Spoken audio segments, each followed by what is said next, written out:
sklearn cluster k-means.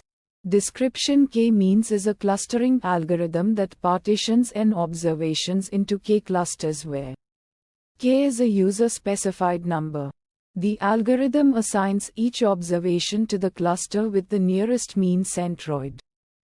Inputs: data, a numerical array or matrix representing the data points to be clustered.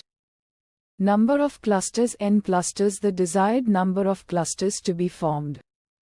Outputs: cluster centers, an array of k centroids representing the center of each cluster. Cluster labels, an array of integer labels assigned to each data point indicating its cluster. Membership. Steps: initialize centroids, randomly selects k data points as initial centroids.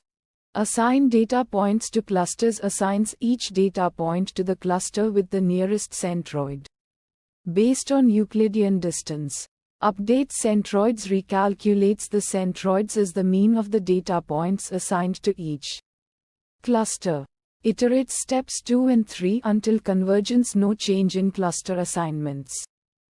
Metrics. Silhouette coefficient measures the quality of clustering by evaluating how similar a data point is to its own cluster compared to other clusters. Kalinski-Haraba's index measures the ratio of between cluster variance to within cluster variance, with higher values indicating better clustering.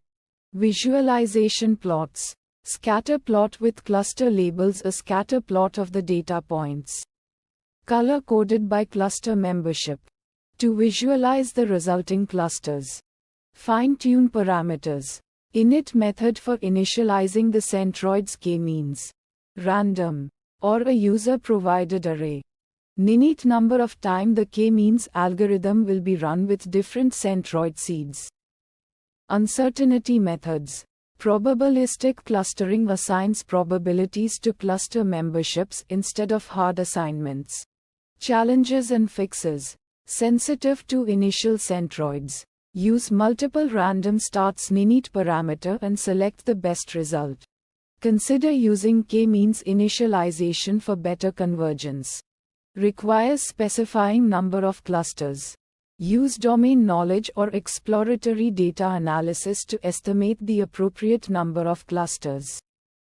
Employ methods like the elbow method or silhouette analysis to help determine the optimal number of clusters.